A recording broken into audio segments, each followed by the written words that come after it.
Nusa Family. Oke, brilian. Kali ini kita kedatangan tamu yang luar biasa. Gue star yang big gue star. Siapakah beliau? Beliau adalah Bapak Kasih kita, Kasih SMA Cabang Dinas Pendidikan Wilayah 6. Beliau adalah Bapak Sigit Susilo SE. Tak kenal maka tak sayang. Mbak pilih Bapak sakit memperkenalkan terlebih dahulu, Bapak, monggo. Iya, terima kasih Mbak Ayu. Kami bahagia sekali hari ini kita bisa bertemu di sini dalam podcast Brilian ya. Podcast Brilian, Bapak. Bisa memperkenalkan diri, saya namanya Pak Sigit Susilo. Siap. Kemudian sekarang bekerja di Cabang Dinas Wilayah 6 sebagai Kasih SMA dan SLP mulai 1 September 2023. Oke, siap Bapak. Ini adalah suatu kehormatan kita kedatangan Bapak Sigit Susilo SE. Alhamdulillah. Ini Bapak podcast yang keberapa mungkin Bapak? Baru perdana dan di SMA Negeri 1 Sragen. Brilian tentunya di podcast Brilian. Nanti kalau Bapak Sigit, sebenarnya Bapak Sigit dulu sudah pernah meninjau mersani di ruangan ini nggih Bapak. Tapi Bapak belum ready untuk di podcast. Nah, kali ini Brilian kita mendatangkan Pak Sigit untuk kita podcast. Apa topik kita kali ini? Topik kita kali ini tuh yang sedang trending, tagar, viral, yaitu topik netralitas ASN di masa pemilu, ya kan? Nah, Bapak, pemerintah itu sudah memberikan atau menerbitkan surat keputusan bersama tentang pedoman, pembinaan, dan pengawasan tentang netralitas ASN atau aparatur sipil negara dalam penyelenggaraan pemilihan umum dan pilkada yang nanti insya Allah akan diselenggarakan tanggal 14 Februari 2024 ya Bapak. Nah, itu sejatinya apa alasan pemerintah mengeluarkan SKB atau surat keputusan bersama tadi, dan jika ada dampaknya yang paling terasa, apakah ada kaitannya dengan keberlangsungan ekosistem yang ada di pendidikan, Bapak? Ya, benar sekali Mbak Ayu. Kita memang sekali, karena kita selalu ASN ya. ASN itu kan selaku pemangku kepentingan tentang jabatan dan juga yang menggerakkan pemerintah. Sehingga ini penting sekali, ASN itu memang harus netral. Karena ASN itu melayani masyarakat.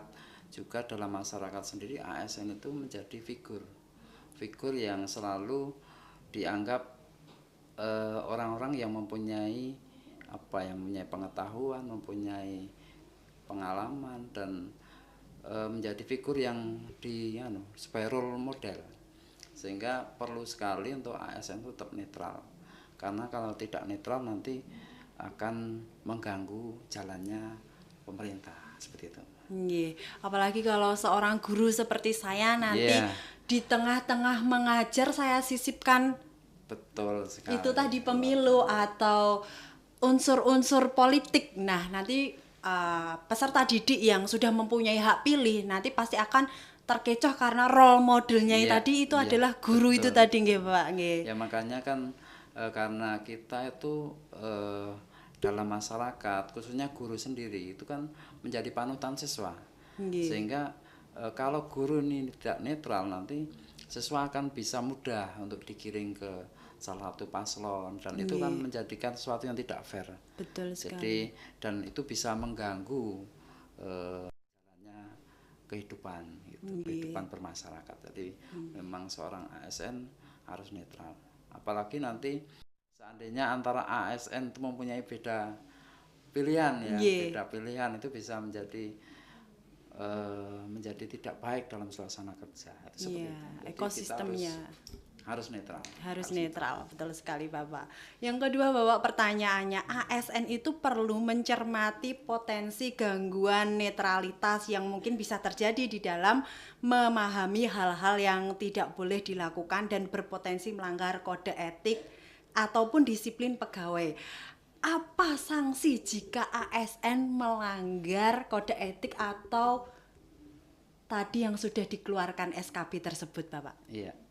Jadi kadang ya Mbak Ayu ya, kita tuh karena hidup dalam masyarakat, kita saat medang di warung kopi, kemudian kita membahas debat presiden, kemudian kita membahas sesuatu, itu kadang kita secara tidak langsung kadang bisa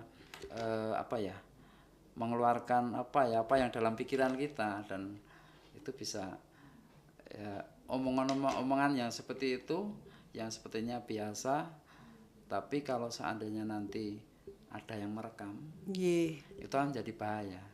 Bahaya dan bisa ini seperti politik praktis gitu. Padahal sebenarnya tidak seperti itu, hanya curhat, hanya memberikan opini-opini tertentu.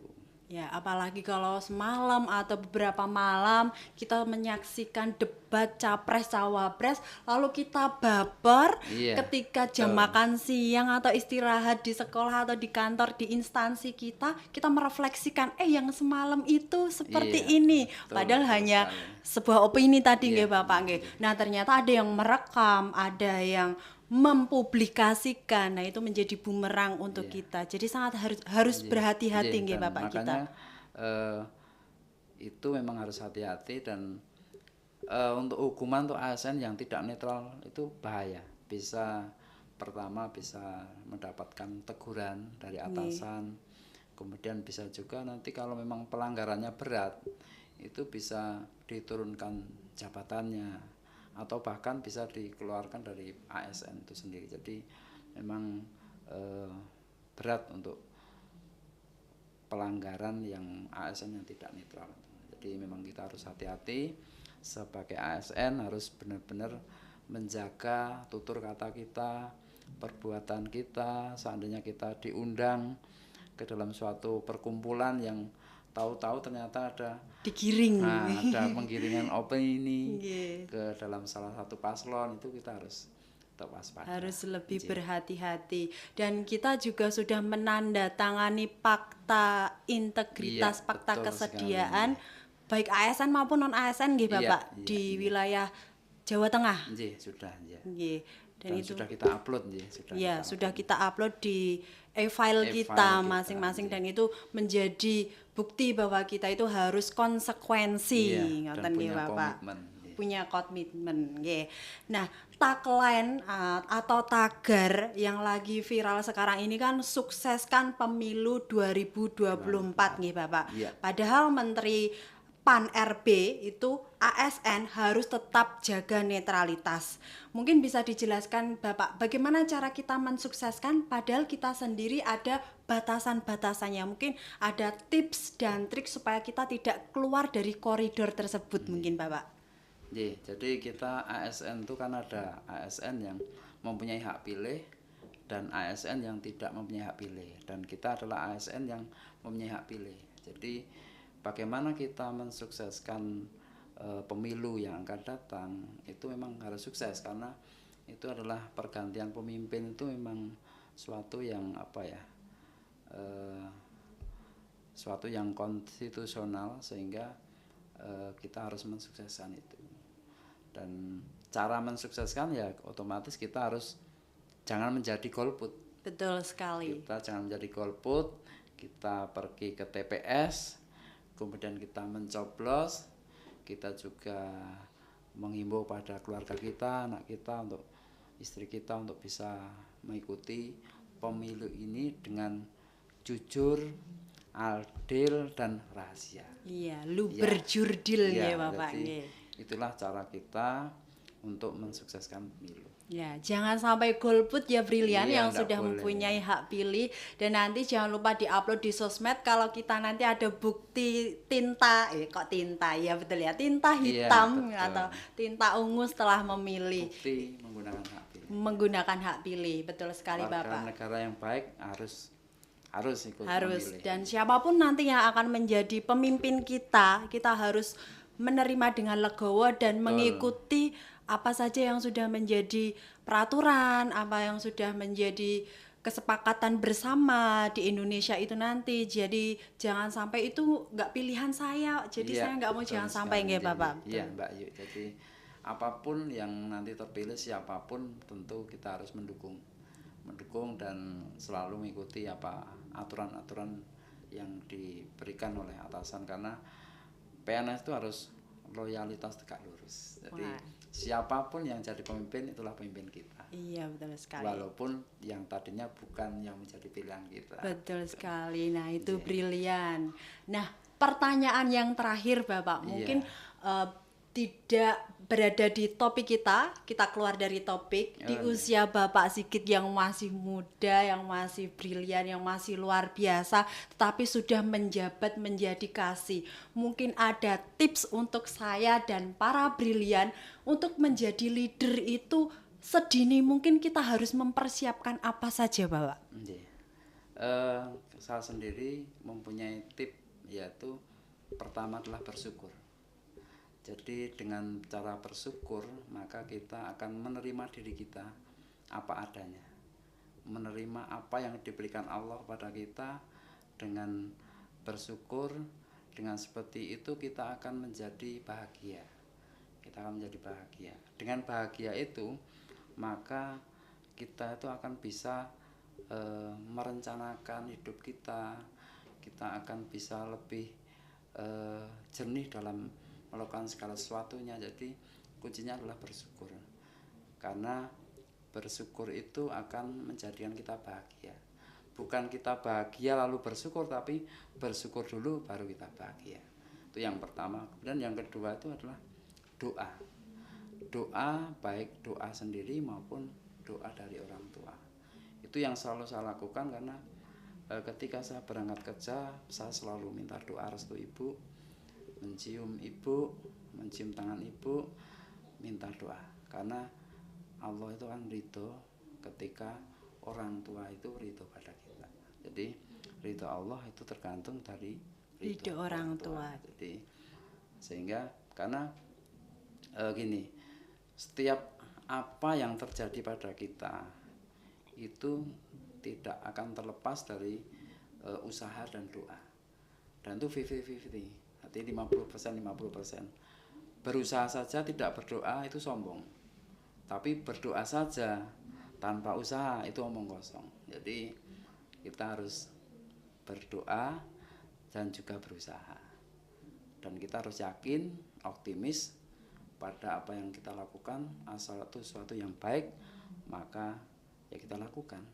Walaupun mungkin ada orang yang berkata apa yang kurang pas, ya tidak apa-apa. Yang penting kita melakukan yang terbaik, itu yang terpenting. Iya Bapak. Jadi semakin kita bersyukur maka Allah akan menambah nikmat kita. Insya Allah. Sedikit apapun kita syukuri akan ditambah lagi nikmatnya nggih Bapak. Dan ridho orang tua itu brilian, sangat luar biasa. Allah itu akan sesuai dengan ridho. Kalau orang tua kita ridho maka Allah akan meridhoi, insya Allah. Kalau boleh saya cerita itu, saya seperti saat ini juga karena orang tua, Mbak Ayu. Jadi Bapak, ketika saya tes talent scouting itu, saya kondisi tidak mempersiapkan sama sekali, tidak ada persiapan sama sekali. Bahkan kondisi waktu itu agak sakit, dan itu waktu itu saya agak terlambat. Saya bangun tidur, kan harus di Semarang, saya di Purworejo. Itu langsung ibaratnya tidak mandi, tidak makan, langsung berangkat. Ibu saya tuh menangis sepanjang saya di sana itu. Ibu saya menangis, ini anak makan atau tidak, bagaimana keadaannya. Dan alhamdulillah ketika saya di depan komputer itu mengerjakan soal itu seperti ada yang menggerakkan. Membantu. Iya. Ngetik itu begitu cepat dan semua mengalir begitu saja, dan alhamdulillah bisa lulus. Jadi ini adalah hadiah dari orang tua. Masya Allah, luar biasa. Padahal pada waktu itu saingannya Bapak pasti banyak sekali ya Bapak nggih. Yang jelas ridho dari orang tua, dan ya kita berserah diri pada Allah Subhanahu wa taala. dan selalu bersyukur itu Iya, tadi Bapak bersyukur. Sigit. Masya Allah, luar biasa sekali, brilian. Jadi itu bisa kita ambil ya, selalu kita itu bersyukur, sedikit kita bersyukur maka Allah akan menambah nikmat kita. Betul Dan sekali, selalu Mbak Ayu. meminta restu ridho orang Orang tua. tua. Nggih. Dan bersyukur para brilian yang masih mempunyai orang tua Orang nggih tua, Bapak betul. nggih, Iya. masih sugeng, yang sudah tidak mempunyai orang tua atau sudah meninggal mungkin masih bisa berkomunikasi lewat doa. Dan kita cukupkan sekian, mungkin di lain waktu kalau Bapak Sigit nanti tindak lagi di SMA Negeri 1 Sragen, kita akan podcast dengan topik yang Insya berbeda Allah, nggih Bapak insya nggih. Allah. Siap. Terima kasih sekali Bapak. Maju terus untuk SMA 1 Sragen. Amin, matur nuwun Bapak pangestunipun. Cukup sekian brilian, nanti kita akan ketemu di lain waktu tentunya dengan topik yang lebih segar lagi. Amin. Cukup sekian, terima kasih. Wassalamualaikum warahmatullahi wabarakatuh. Podcast Brilian, podcastnya Semansa Family.